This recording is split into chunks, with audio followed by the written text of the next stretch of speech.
Cuba মিশেলের একটি গুরুত্বপূর্ণ update আমরা আজকে জানলাম। আমার আগের আপডেটে আপনারা দেখেছেন, বাংলাদেশ ফুটবল ফেডারেশনের senior vice president Imrul Hasan বলেছিলেন তারা জুনে আশা করছেন কিউবা মিশেলকে সিঙ্গাপুর ম্যাচের আগে।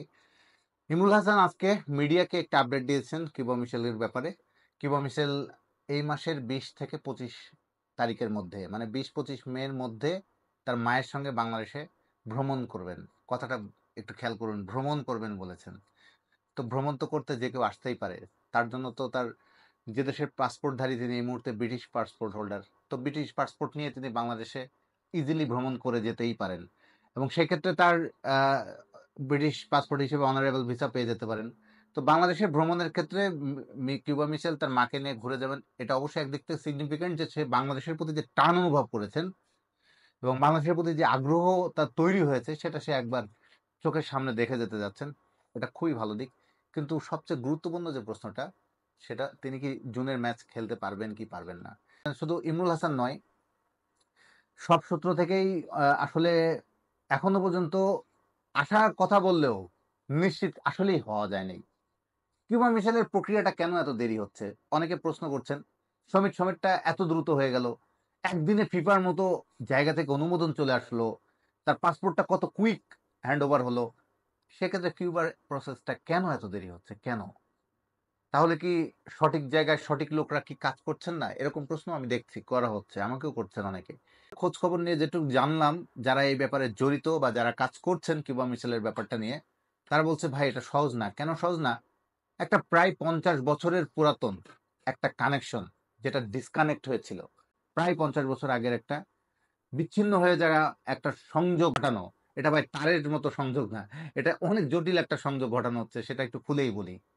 দেখুন, কিউবা মিশেল কিভাবে বাংলাদেশে খেলতে আসতে চাচ্ছেন বা কিভাবে আসছেন। কিউবা মিশেল আসছে মূলত তার নানা নানির কানেকশন থেকে। তার নানা নানি দুজনই বাংলাদেশি। তো তারা 80-র দশকে ধরুন বা অনেক আগে ইংল্যান্ডে চলে গেছেন। কিউবা মিশেলের মায়ের জন্ম 1982 সালে ইংল্যান্ডে। কিউবা মিশেলের মায়ের জন্ম ইংল্যান্ডেই, সেটিও 1982 সালে। তো কিউবা মিশেলের মায়ের জন্মই যখন ইংল্যান্ডে, তার আগের থেকেই কিন্তু তার ফ্যামিলি, মানে তার নানার ফ্যামিলির সঙ্গে অনেকটাই ডিসকানেকশন ঘটে গেছে বাংলাদেশের। তো প্রায় 82 সাল থেকে যদি ধরেন 43 বছর, তারও আগে তারা নিশ্চয়ই পরিবার সহ চলে গেছেন ইংল্যান্ডে। তো প্রায় 50 বছর আগের থেকেই বাংলাদেশের সঙ্গে তাদের আর কোনো সংযোগ নেই। সেখানে হামজা চৌধুরী, সমিত সোমের কিন্তু ইমিডিয়েট প্যারেন্টসই বাংলাদেশি।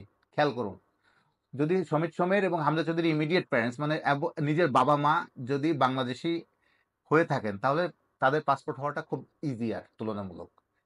সেক্ষেত্রে কিউবার কোনো কানেকশনই ছিল না 50 বছর ধরে। ধরেন তারও প্রায় কাছাকাছি সময়ে তার নানা নানি সেই কবে চলে গেছেন ইংল্যান্ডে, তার মায়ের জন্ম ওখানে, তারা সব ওখানে বড় উঠেছেন, তাদের পাসপোর্ট সবই ব্রিটিশ পাসপোর্ট।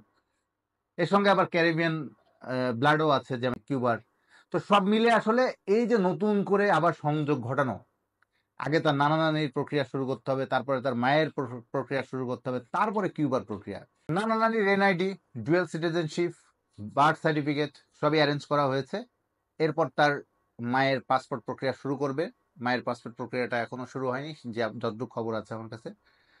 তো মায়ের পাসপোর্ট প্রক্রিয়াটা হওয়ার পর তারপরে কিউবার পাসপোর্ট প্রক্রিয়া। পাসপোর্টটা পেতে হয়তো বেশি সময় লাগে না, কিন্তু সত্য কথা ওদের তরফ থেকে কাগজপত্র নাকি অনেক শর্ট আছে। এটা হওয়াটাই স্বাভাবিক। একটা পরিবারের সঙ্গে তাদের আগের দেশের সম্পর্ক প্রায় 50 বছরের কাছাকাছি নেই, সেখানে আবার নতুন করে বিভিন্ন কাগজপত্র তৈরি করা, এটা আসলে মোটেও সহজ কাজ নয়। এখানে কিন্তু কিছু সেন্সিটিভ বিষয় আছে, যেগুলো হয়তো আমরা ওপেনলি বলতে পারি না। যারা কাজ করছেন তারাও বলতে পারে না। অনেক সময় পারিবারিক অনেক বিষয় আশায় থাকে, অনেক কাগজ চাইলেও দ্রুত পাওয়া যায় না। এই কারণেই দেরিটা হচ্ছে বলেই আমাদেরকে জানানো হয়েছে। তো যেহেতু কিউবার মায়ের পাসপোর্টের প্রক্রিয়া মাত্র শুরু হচ্ছে, ধীরে ধীরে পাসপোর্ট কিন্তু বাংলাদেশি পাসপোর্ট অবশ্যই না বললেও চলছে। এরপরে কিউবা মিশেলের পাসপোর্টটা শুরু হবে, দেন বাংলাদেশে আসার প্রক্রিয়াটা বা বাংলাদেশ টিমে খেলার প্রক্রিয়াটা শুরু হবে। তো আমরা এতদিন নানা রকম আসলে তথ্য শুনছি। একবার শুনছি তাকে নিয়ে আশাবাদী, আবার বাস্তবতা বলছে ভিন্ন কথা, ভেতরে আবার আরেক ধরনের প্রক্রিয়ার কথা শুনছি। সংগঠকেরা যখন কথা বলেন, তারা তো আসলে তারা তো আশ্বস্ত করবেনই ফুটবল ফ্যানদের, কারণ ফুটবল ফ্যানরা চাচ্ছেন কিউবার মতো খেলোয়াড় বাংলাদেশ ফুটবলে যোগ হোক। তো সেটা যদি সেই প্রক্রিয়াটা কিন্তু আবার সহজ নয়। সেই বাস্তবতাও আবার মানতে হবে। হ্যাঁ, আমার নিশ্চয়ই ভিডিওটা দেখে হয়তো অনেকে আবার কমেন্ট করবেন, হ্যাঁ, সঠিক হাতে সঠিক মানুষের হাতে লোক নেই, অমুককে দায়িত্ব দেন, তমুককে দায়িত্ব দেন। কিন্তু আসলে এটা যারা কাজ করছেন তারা বুঝছেন, তারাও নিশ্চয়ই চান কিউবাকে যত দ্রুত আনা যায়। কিন্তু সেই দ্রুতটা কত দ্রুত আসলে ২০ দিনের মধ্যে কিউবা মিসাইলের সব কাগজ হবে কিনা এখনো তারা সংশয়ের মধ্যে আছে। ধরে নিয়েছে জুনের মধ্যে ভেরি ডিফিকাল্ট জুনের ম্যাচে কিউবা মিসাইলকে পাওয়া। যদি জুনে যদি কিউবা মিসাইলকে নাও পাওয়া যায় তারপরে ম্যাচে নিশ্চয়ই হবে। তো জুন টাইট হয়ে যায় কিউবা মিসাইলের খেলা, তবে কিউবা মিসাইল একটু দেখে যেতে চান বাংলাদেশে, বাংলাদেশকে দেখে যেতে চান, সে কারণে তিনি মে মাসে লাস্ট উইকে বাংলাদেশে তার মাকে নিয়ে আসতে যাচ্ছেন। এটা ভেরি গুড। এই যে বললাম একটা কথা, কাগজপত্র খুব সেন্সিটিভ কাগজ। দেখুন কারিম স্মিথের কথা আপনারা নিশ্চয়ই শুনেছেন, ওর ব্যাপারেও নাকি এরকম কাগজপত্র খুব জটিল প্রক্রিয়া, ঝক্কি পোহাতে হয়েছে বা পোহাতে হচ্ছে এরকম। আসলে ইন্টারনাল আমরা অনেক জিনিস আসলে জানি না, মানে অনেক কিছু আসলে হয়তো বুঝতে পারি না সহজেই।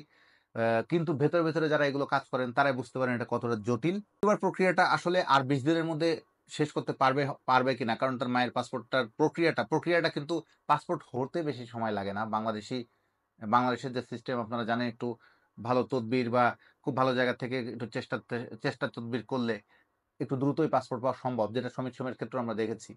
কিন্তু ওই যে বারবার বলছে, এর আগেও যেটা বললাম, সমিত সোমের ইমিডিয়েট প্যারেন্টস, আমরা যদি ইমিডিয়েট প্যারেন্টস বাংলাদেশি, সেক্ষেত্রে কিউবার অনেক ডিসকানেকশন, একটা বিচ্ছিন্ন হয়ে যাওয়া একটা সংযোগ নতুন করে ঘটাতে হচ্ছে।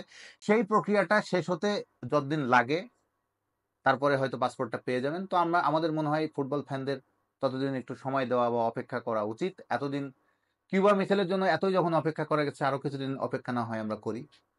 তো কিউবা মিসাইলের প্রক্রিয়াটার সঙ্গে আমি আরেকটা নিউজ আপনাদেরকে দিতে চাই। একটা খেলোয়াড় সম্পর্কে হয়তো আপনার সোশ্যাল মিডিয়াতে শুনেছেন বা দেখেছেন, জায়ান হাকিম। আপনারা জানেন বাংলাদেশে একজন ভালো মানের ফরওয়ার্ড বা স্ট্রাইকারের খুব অভাব। হামজা চৌধুরী, সমিত সোম বা কিউবা মিসাইল সবাই ভালো মানের মিডফিল্ডার, কিন্তু ভালো মানের ফরওয়ার্ড স্ট্রাইকারও তো আমাদের দরকার। হ্যাঁ, ফাহমিদুল ইসলাম হয়তো আসবেন আবার, কিন্তু এর সঙ্গে যদি আরো ভালো মানের স্ট্রাইকার আমরা পাই তাহলে অসাধারণ একটা ব্যাপার হবে। তো সেই ক্ষেত্রে জায়ান হাকিম নামে একজন ফরওয়ার্ডের কথা আপনারা শুনে থাকবেন। তিনি এরই মধ্যে অ্যান্টিগা বারবুডাতে খেলেছেন, ন্যাশনাল টিমে খেলেছেন, ইন্টারন্যাশনাল ফুটবল খেলেছেন। ২৬ বছর বয়সী এই ফরওয়ার্ড হামজার বন্ধু লেস্টারশায়ারের একটি ক্লাবে খেলে থাকেন। লেফট ফুটেড, অসাধারণ একজন ফরওয়ার্ড। তার ফিজিক্যাল অ্যাবিলিটি, তার ফিনিশিং দক্ষতা, এই কারণেই তাকে বেশ পটেনশিয়াল মনে করা হচ্ছে। এবং জায়ান হাকিম নিজেও ইন্টারেস্ট শো করেছেন বাংলাদেশে আসার বা বাংলাদেশে খেলার। তার দাদা বাংলাদেশি, দাদার কানেকশন দিয়ে আসবেন, কিন্তু এরই মধ্যে তিনি অ্যান্টিগার হয়ে খেলেছেন, তার জ্যামাইকান ব্লাডও আছে। তো ফলে একটু জটিল আছে, তবে কোনো একটা ফাঁক ফোকর নিশ্চয় আছে। সেই ফাঁক ফোকরকে কাজে লাগিয়েই জায়ান হাকিমকে কি বাংলাদেশে আনা যায় কিনা, সেই চেষ্টা নিশ্চয়ই কোনো না কোনো গ্রুপ করবে। তো সেটি শুনলাম, আমি একটা সূত্র দিয়ে শুনলাম কিছুদিনের মধ্যেই জায়ান হাকিমের ব্যাপারে একটা মিটিং হতে পারে বাংলাদেশে আসার ব্যাপারে। তো এরপরে তার হয়তো প্রক্রিয়াটা, তিনি যদি সব ঠিকঠাক থাকে, তিনি রাজি তো হয়েছেন, একই সঙ্গে যদি বাকি সব প্রক্রিয়াও ঠিকঠাক থাকে, হয়তো আরেকটা নামও আমরা জানতে পারি ভবিষ্যতে জায়ান হাকিমকে নিয়ে। এই নামটিও আমাদের মনে রাখতে হবে। প্রায় 5 ফুট 10 ইঞ্চি উচ্চতার, তার physical ability, left footed forward, খুবই সম্ভাবনাময় বলা হচ্ছে। তো দেখা যাক জায়ান হাকিমের ব্যাপারটা যদি আবার কোনো নতুন ডেভেলপমেন্ট থাকে, নতুন কোনো আপডেট থাকে, আমি আপনাদেরকে জানাবো ইনশাল্লাহ।